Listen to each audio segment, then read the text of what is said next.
Na godišnjicu Dana ustanka naroda Srbije u Drugom svjetskom ratu, 7. jula, u Toljevcu je posle 20-godišnje pauze obnovljeno održavanje 7. julskog sabora, a u organizaciji Udruženja građana Disićeva tradicija. Cveće na spomenik meštanima ovog kraja stradalim u borbi protiv fašizma položile su delegacije opštine Varvarin i Udruženja građana Disićeva tradicija. Radivoje Tomić, počasni predsjednik Udruženja Disićeva tradicija, istakao je da je glavni cilj ovog udruženja negovanje tradicije Toljevca i Gornjeg Temnića, tako da će u narednom periodu pokušati da obnove neke od manifestacija koje su se nekada u ovom kraju organizovale, kao i da organizuju i neke nove, a sve sa ciljem oživljavanja ovog dela Šumadije i razvoja seoskog turizma.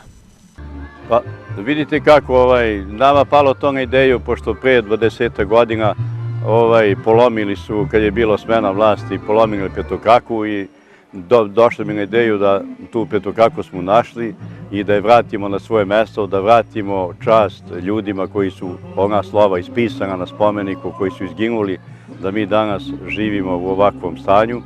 A pošto smo registrovani kao udruženje Disićeva tradicija, mi mora da vratimo sve tradicije našega sela, to smo dužni, kad smo registrovali mi smo to dali čitavo zakletvu, da mora to da sve povratimo što je bilo nekad staro i što su bile te tradicije što je održavano, tu su bili uvek veliki skupovi, veliki sabori i tako sad je palo na ideju da mi to uradimo i da vratimo i nadamo se da ćemo svake godine sve više i više da radimo.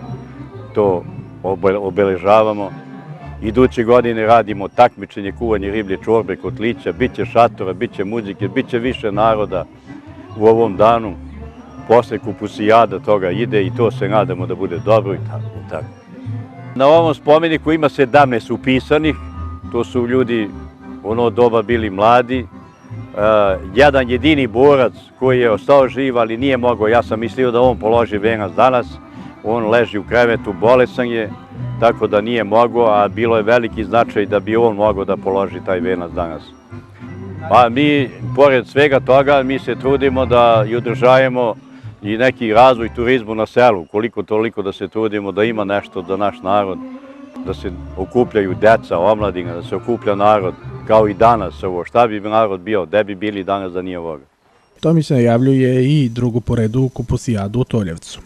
Pa mi spremamo malo više iznenađenja. Ako Bog da, bit će iznenađenja, možda bude međunarodno takmičenje, bit će jedno, 3, 4 stranih zemalja učesnika, bit će i neke ličnosti koje nisu bile prošle godine.